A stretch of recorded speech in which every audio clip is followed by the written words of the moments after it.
Okay, now we're going to take a look at Scotty Bauer and her breaststroke from the above water view. And Scotty, you have a very good breaststroke. And things I'm going to point out here, as you come up into your stroke, this is a very nice position to be in from your head down through your back. This is the exact angle that you want to have down through your hips, and your hips are very high in the water. So this is excellent right here. And even your hand position here is very good. You have your hands up right just above the surface of the water. That's exactly where we want to be. As you extend forward, I'd want you to hold those hands in that position just a little bit longer. So you're right there at the surface, and then they dive down just a little quickly. And then kick is good. And we'll talk about it on the underwater view. You could finish with a little more speed in your kick. That would be helpful for your breaststroke. That's your greatest area of opportunity, is in your kick. Again, good head position.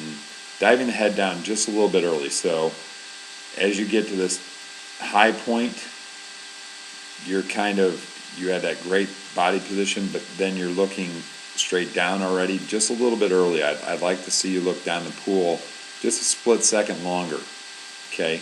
And keep that head up looking down the pool instead of looking down already. You're kind of pulling that head down a little too soon. If it just held up a little bit longer and you started those hands forward before you drop that head, it'd give you a little bit higher body position with the upper arms, and those hands would stay on the top of the water, kind of like what I was talking about before. And again, you can just see kick is just a little slow for the finish of the kick. It just needs to be a little quicker. You're doing so much better with finishing your kick before you start your hands. So that's excellent. I mean, you're in that streamlined body position, you're finishing your kick, and those hands are not out too wide to start creating drag. So you're in a much better body position now, and you're working and listening to that. You're not getting those hands out in front too early. As we come towards the wall, got a couple things on your turn that I want to talk about. As you're coming into the wall on the turn, I would like to see you just keep that head down just a little bit longer. So you want to really kind of hold that head. As you can see, your head just slightly up out of the water. I would like to see you still keep that head down in the water, even with your hips, or as you're pulling those knees underneath the body.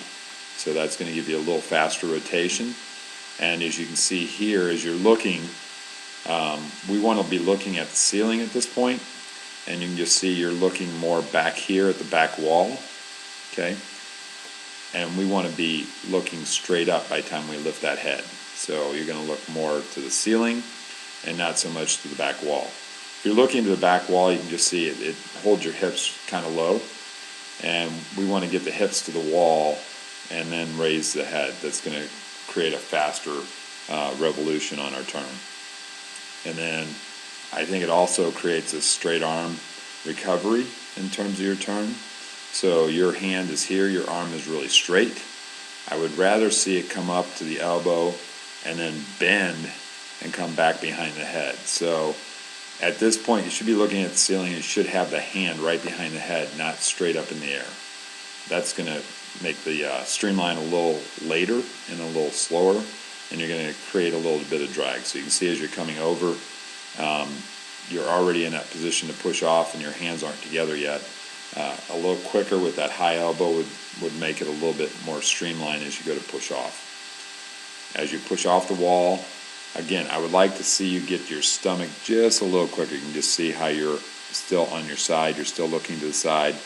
I'd like to see you get to the stomach by the time you push off that wall. So getting in a little tighter and getting to that stomach a little quicker on the push-off is going to help you get in that dolphin kick. Here you are with your dolphin kick. A pretty good one right at the start of the pull-out. And then we're in the pull-down phase, and I want to watch your hands here. Overall, just a little wider than you'd want to have on a pull-down. Okay, remember the pull-down is not quite like your breaststroke pull. So when you start the hands, they're going to start downwards. So your elbows are, and we'll see it on the underwater as well, they're high through the pull down, so they're up here, okay?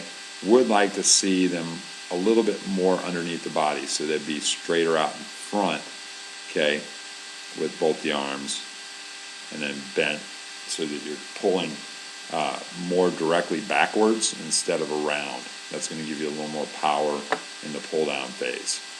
So we'll talk about that when we get to the underwater view. I just want to see what it was from the top. And then you push down and through the hips. Good, head stays down. And then you don't look up until you get to the surface. That's very good. So again, I like the body position. You can see right here, that head is just a little bit ahead of your arms. So when we talked about that before, I'm going to back it up.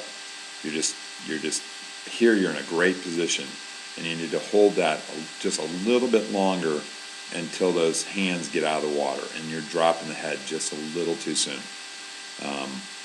But just a small item to improve. And I think that'd help your kick drive. So we'll see a little more out of your kick on the underwater view. Again, I like a lot of the components of your brushstroke, very natural. So those are things that you can continue to work on. We'll look at the underwater view and get a little bit more detailed there.